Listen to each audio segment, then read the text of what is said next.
Hello and welcome to Libraries Unlimited podcast. Today we will be talking to Colin Bray, who is the Health and Wellbeing Business Development Manager. We hear about how Exeter Library support the homeless with Emily Macaulay, the Centre Manager, and about the exciting railway collection down at Newton Abbot with Lynn West. And for our Lightning Book Review, we talk to Heather Chapman, who works at Princetown Library, right in the middle of Dartmoor, and also Tavistock Library. Hi Callum, how are you? Yes, Lee, I'm very well. How are you today? Yeah, okay. A little bit cold. It's a bit cold outside, but it's okay. I've got my jeans on.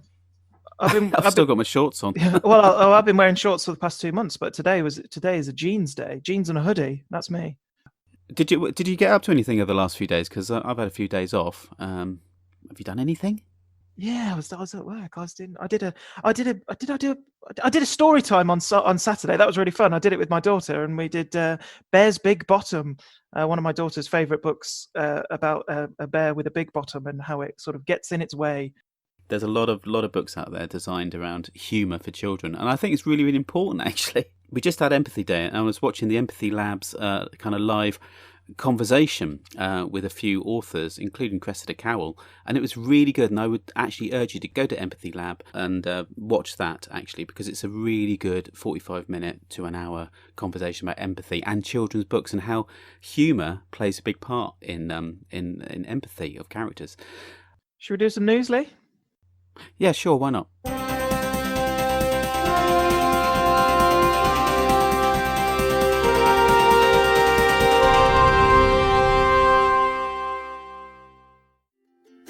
The highly specialist and unique Railway Studies collection is housed on the first floor of Newton Abbot Library. It is staffed by the Newton Abbot team, ably assisted by the Friends of the Railway Studies collection. It is accessible when the library is open and is believed to be second only in importance to that of the National Railway Museum in York. The collection was started in 1991 when some enthusiasts, including David St John Thomas of David and Charles the Publishers, got together and decided that as Newton Abbot was such a significant railway centre, it would be the ideal place for a railway studies collection, with an emphasis on the West Country. The then librarians of Torquay and Exeter were keen supporters, so books, passenger and working timetables, periodicals and photographs on a variety of media, including slides and maps, covering railways, locomotives, the railway industry and railway personnel within the UK were collected and continue to be so.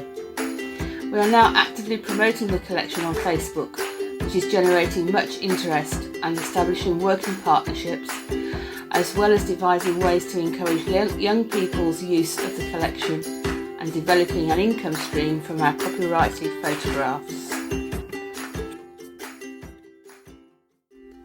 Hello, I'm Emily, and I'm from Exeter Library. In Exeter, we like to work to support individuals that are homeless or rough sleeping.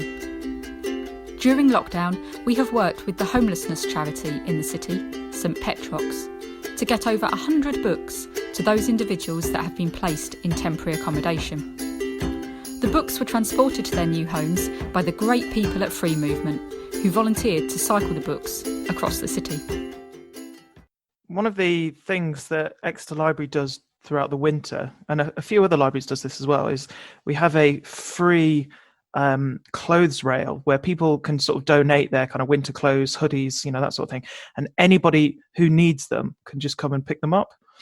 It's something we started doing about 2 or 3 years ago, and it's like one of the best things I think that we do at Exeter Library, because it's so simple, it's so straightforward, but it has such an impact. You see loads of people going up to this rail and sort of looking through it and picking them up. And it's labelled as the homeless clothes rail, but it really is just for anybody who needs it as well. It's great. And we've had people in from like Julian House, which is a local charity that helps homeless people, and as Emily just said, St Petrox as well. So we work with a lot of people all the time to kind of help with the homeless in our community. It's one of the things that I'm kind of most happy about at Exeter Library, to be honest.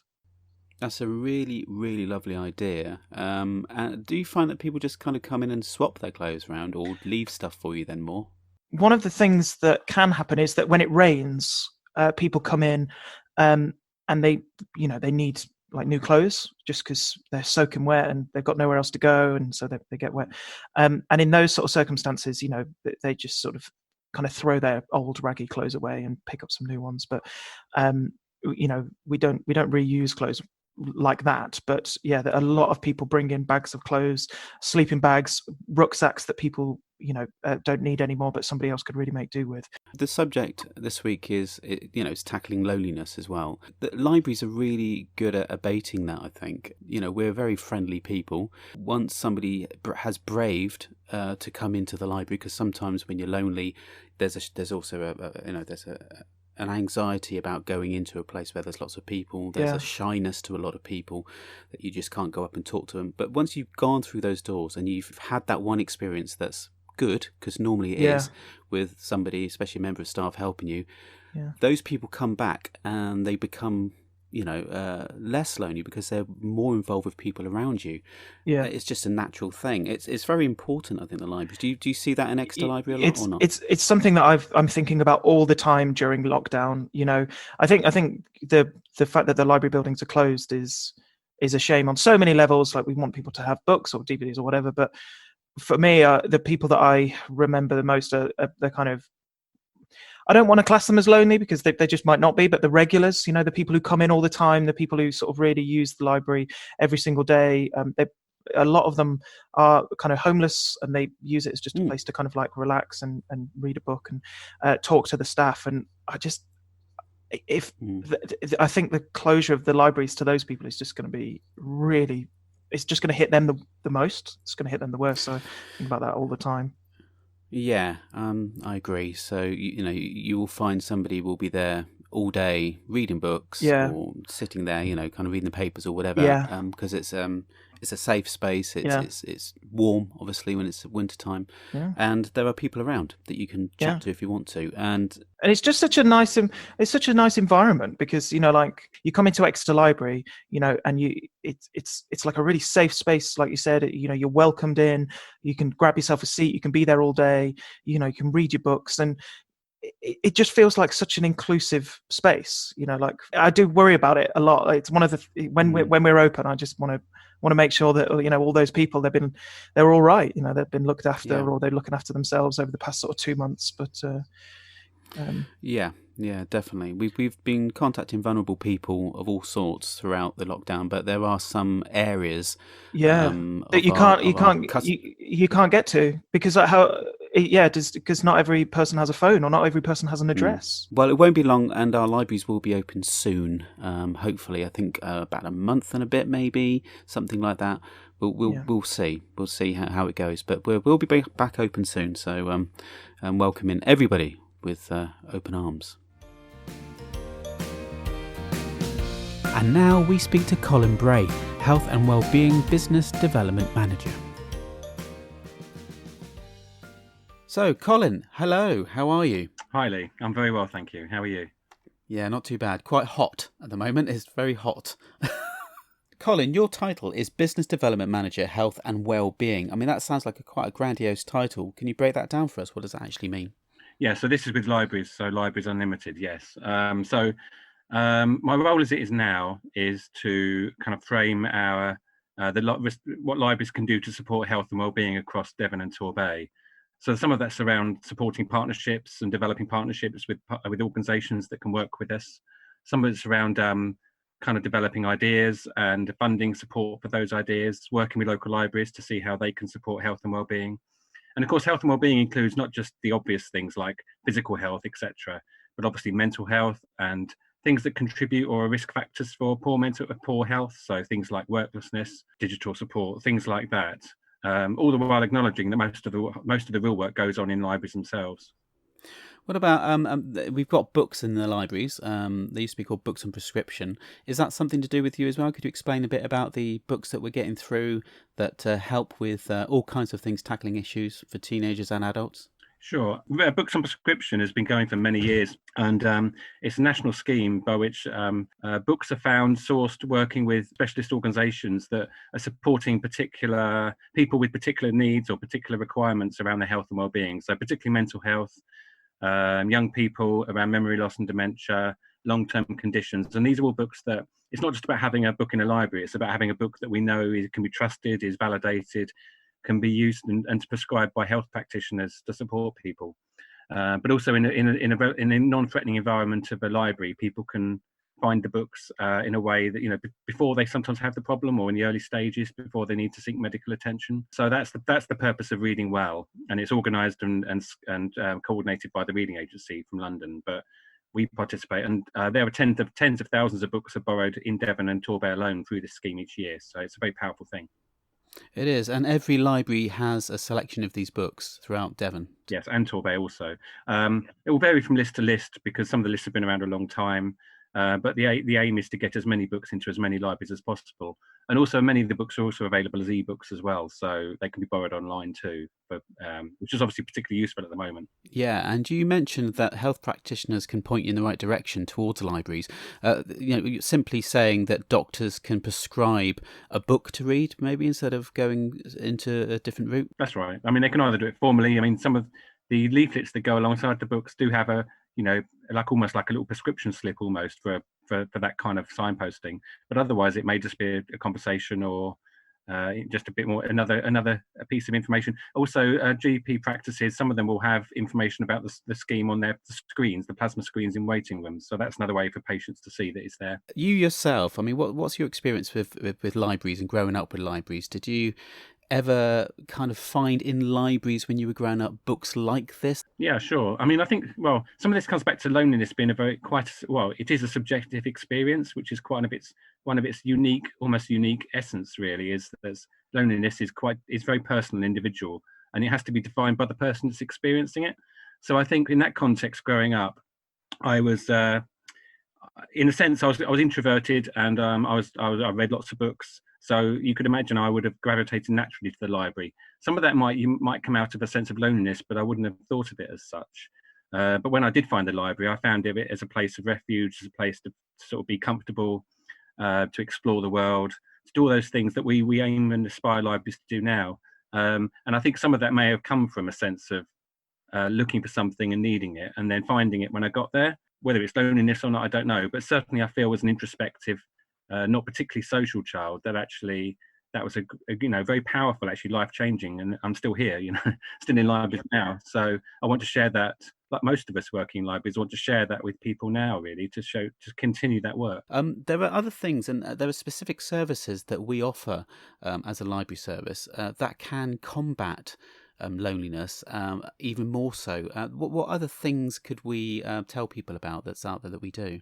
Well, I think, again, if I may touch on loneliness as an idea first, and then we go from there, because I think that may shed some light on this. As my understanding would be that loneliness isn't, well, first of all, it's not the same as being alone. So that feeds into what you said, Lee, about the power of reading and the power of the imagination, which is often a solitary, although it doesn't have to be a solitary pursuit, but it can be. And that in itself can address loneliness, even when somebody is not communicating with somebody else, they're communicating with their imagination.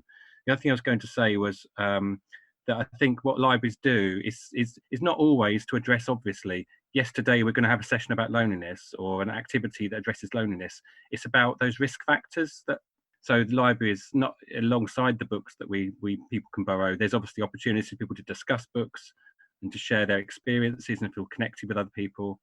There's opportunities to be creative in libraries. There's opportunities to get advice or guidance or support or help with learning something new. I think all those things have their own place, and libraries are quite unusual, I think. And I don't know whether listeners will feel this, but libraries are quite unusual in being able to address all of these independently. Just sometimes we'll put on an activity, or a library may do something that explicitly says, we are seeking to reduce loneliness, or we're seeking to bring people together to help social connections. And that's okay too, and we do that through things like our shared reading groups and also the volunteering opportunities we offer. But I think a lot of it is about saying each individual person has their own needs, and it's about mitigating the risk factors so that people don't get to a point where they generally feel desperate and lonely. And like you say, at this period, especially during COVID and the lockdowns, that's been prevalent. It's been very, very strong. We've all been very aware of it throughout the library service, and things have been set in motion to, for instance, contact vulnerable customers. Have you heard any experiences or feedback about that service that we've offered the last few months? sometimes it's just as simple as, a general statement that says our customers are delighted to hear from us, because they feel, a library is a part of their life, it's a part of their routine. If someone goes to a library every 3 weeks or every 6, however often it is, when there's a break, people are going to miss it. So having that familiar voice is very powerful. There are some instances where libraries have also supported people to signpost people to other services, that particularly the community response side of things. But on the whole, I think it's more about the general look, we're all caring for each other, we're all looking out for each other. We're still here. Libraries are still open, even if the buildings are physically closed. And hopefully that connection will keep people coming back to the library when they reopen. Alongside that, I mean, we have statistics that says a lot more people have actually joined the libraries online while the buildings have been closed, which I think is quite interesting. Sometimes there may be new connections we're building with customers, and that's brilliant. So there are people out there that do struggle with IT and anything to do with online. How can we help connect with them, not during this period necessarily, but generally as a service? So libraries in Devon and Torbay, they're called different things. So in Devon, the service is called Home Library Service, and in Torbay, the service is called Books on Wheels.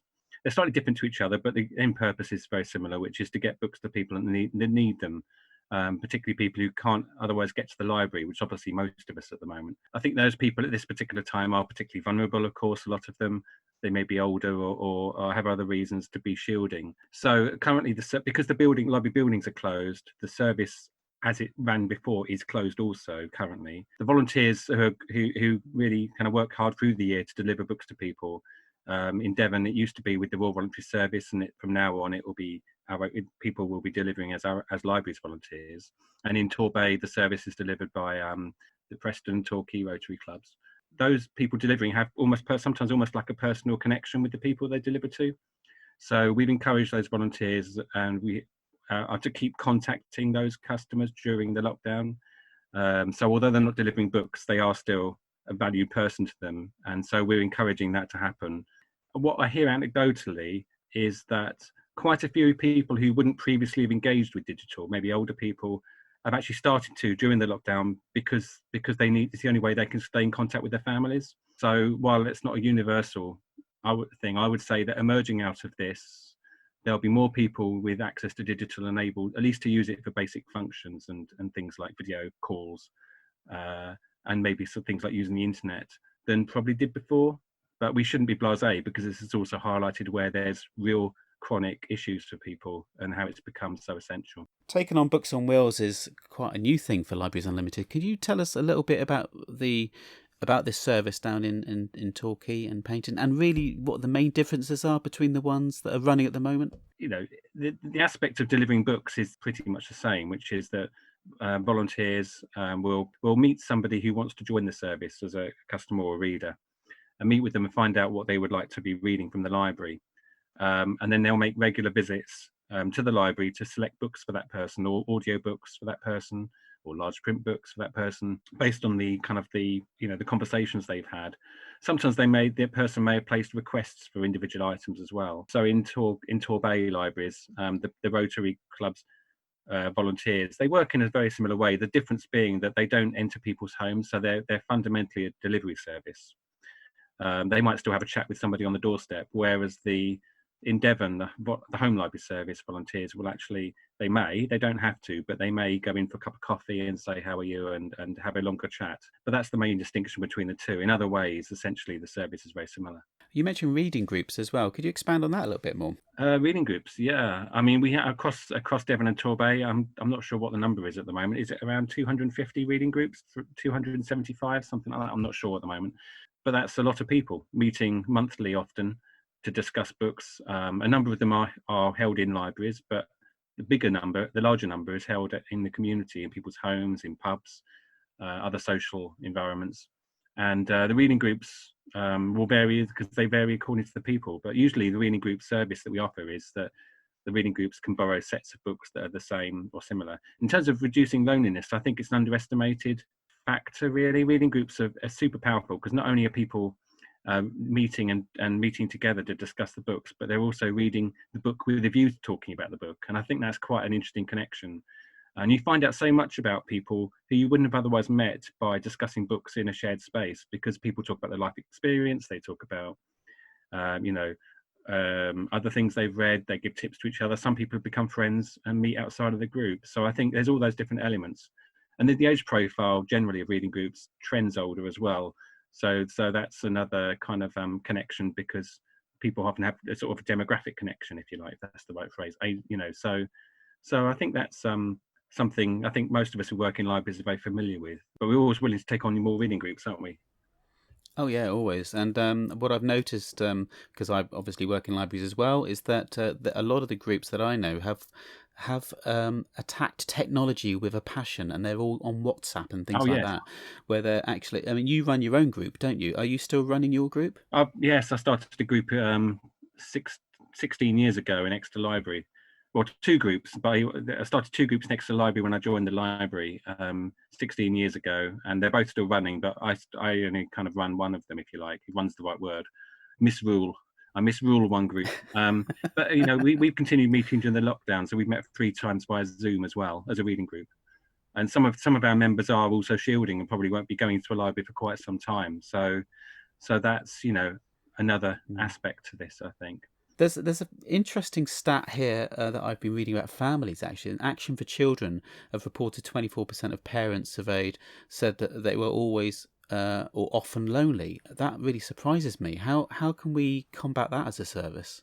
Yeah, well, the Reading Well has a string to its bow, if you like. So one of the lists we have is Reading Well for Children, which is the newest list, actually. And that's partly to accommodate the emerging evidence around loneliness and children. Some of it, I think, it's hard to say, isn't it, cause and effect. Some of it, I think, is because we're talking about loneliness a lot more, and young people are kind of soaking that up. Children are soaking that up, and then they begin to identify feelings they may not have previously identified as loneliness. Almost like I get back to my point about kind of being a child myself, when probably we didn't have the language for these things. I think social media is probably playing a part as well, on the distancing of people. The reluctance of parents to let children play together outdoors, probably comes into it. And then you have this current situation as well. So you can see how all these things would come together. So in terms of libraries, yes, the Reading Well, we have, in the school holidays, we have the Summer Reading Challenge. There's lots of opportunities for children to engage with the library during that time. And that means coming back to the library weekly often, and that builds that regularity and connection. And we have opportunities for young people to volunteer as well. So I think they're all aspects of this. And then involving young people in our services where we can. So when we redesigned Torquay Children's Library, that was very much designed with young people, a group of young people, in a facilitated process, so that when they do come into the library, they can feel it's their space. And again, all these things are just touching on the subjects. It's a huge topic, but there are lots of different clubs out there for children that we offer as well. Everything from Lego clubs, but there's also writing clubs, and there's teenage group clubs and things like that. Where would people go and find that information, Colin? Or any of this information, actually. So much of what we're talking about, and you mentioned all these clubs and things, so much of it is down to the energy and the efforts of local staff in local libraries. So they'll reflect what the community wants, it reflect what the building can achieve, it reflect the interest and energy of the staff. And actually, these things won't happen without the staff and the volunteers who make them happen. So I think the best thing to do is go to your local library or contact your local library, either on social media or through email, to ask and find, or to look on the Libraries Unlimited or Devon Libraries or Torbay Libraries websites to see what's available, both now through online services, because we're doing everything we can to deliver services even while buildings are closed, but also ongoing through the next 6 to 12 months. And I think also if people have ideas about what they would like to either do in a library for themselves, because as much as possible we want the public and customers to deliver, not to necessarily deliver services, but tell us what they want us to do, but also then help us achieve it where it's appropriate.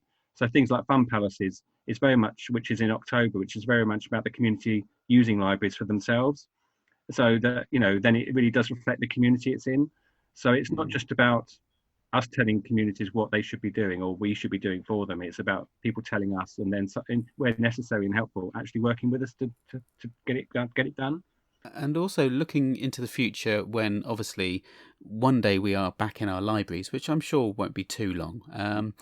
There are, the space itself, like you say, has offered all kinds of things from children's spaces to events, but there's also that idea of hiring it as well. So if you have a group, or you're thinking of starting up a group that tackles an issue of any kind, they can contact the library and they can hire, coming along and creating either a group or bringing along an existing group into the building? I mean, I was at Barnstaple Library and I looked at the room bookings for a week and totted up, I can't remember the exact figures, but something like about 65 different organisations use the rooms in Barnstaple in a given week.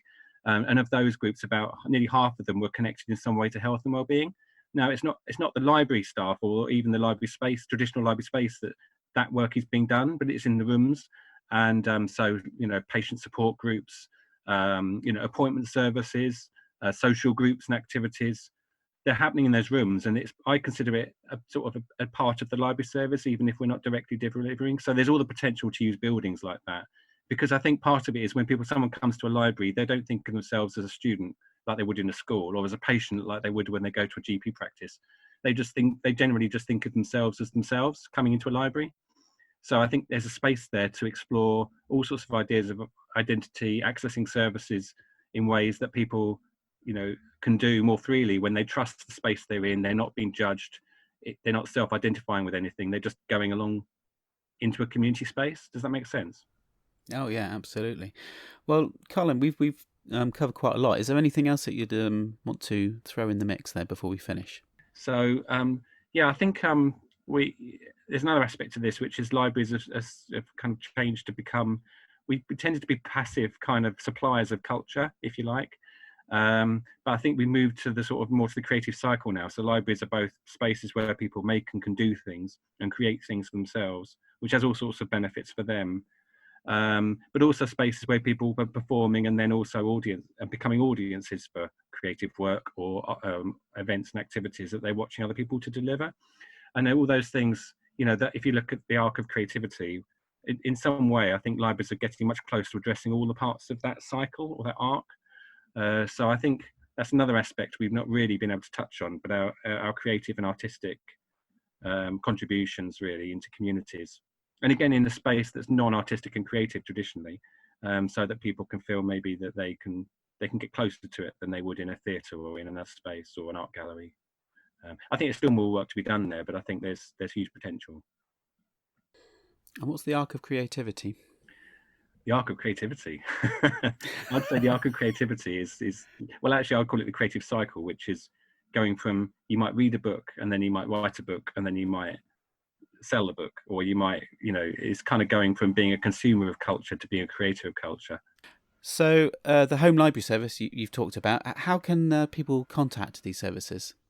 Well, if there is actually an email address that will take inquiries for new readers or new customers, which is home.library@librariesunlimited.org.uk, and that would cover both Devon and Torbay. That's one way of doing it. There's also a page on each of the Devon and Torbay libraries websites under the Health and Wellbeing banner that gives more information, including the phone number for the customer service centre or kind of details about how people can contact their own library to find out more. But if people want to either volunteer or to receive the service, then inquiries can go through the local library or the email address or the customer service centre by phone. So they're all ways in which people can contact us to either ask questions or to come forward for services or to deliver services. Again, I also wanted to say thank you to all the volunteers, over many years, actually, in many cases, who have been delivering books to people, because without them, obviously, the service wouldn't run. And they're very much part of the library service as we all see it, I think, in terms of delivering services to people where they need it. Just one very last quick question. What are you reading at the moment? It's a book called 1, 2, 3, 4, which is about the Beatles. It's kind of capsules in time of turning points in Beatles history or just cultural touch points. So there's a chapter on the Ed Sullivan Show, etc. Now, anyway, so that's what I'm reading at the moment, and also still playing my way through Daredevil comics from the beginning. So I'm now up to Daredevil issue 215. That's taken me about 18 months so far. So I'm up to 1984 now. Well, thanks very much, Colin. We'll see you soon. Thanks. Bye-bye. So the home library service used to be run by the Royal Voluntary Service, but as of the 1st of April, Libraries Unlimited actually took it over ourselves. Of course, the 1st of April happened right in the middle of lockdown, so we've not been able to kind of sort of carry out that service as we would have liked. But I worked a lot with the volunteer coordinator for Exeter and Columpton while I was there, and the work that those volunteers do, taking books to individuals who, for whatever reason, can't leave the house, find it difficult to leave the house, the work that they do is amazing. They care so much about their clients, about their customers. It is so much more than a book service. Yes, they take the books to them, but they go in, they have a really nice chat about their families, about their lives. They sit down, a cup of tea. It just, honestly, it sounds like if I wasn't sort of working full time for the library service, I would want to be a home library volunteer, because it just sounds like so rewarding, so brilliant. I can't wait to sort of see how Libraries Limited handle it. So I mean, one of the great things is that, you know, it's a voluntary service, always in need of volunteers. So if you're interested out there, please do contact Devon Libraries and we'll set you up as being a volunteer. It's time for the Lightning Review. So it is now time to get into our famous segment, the Lightning Book Review. I have a very special guest with us today.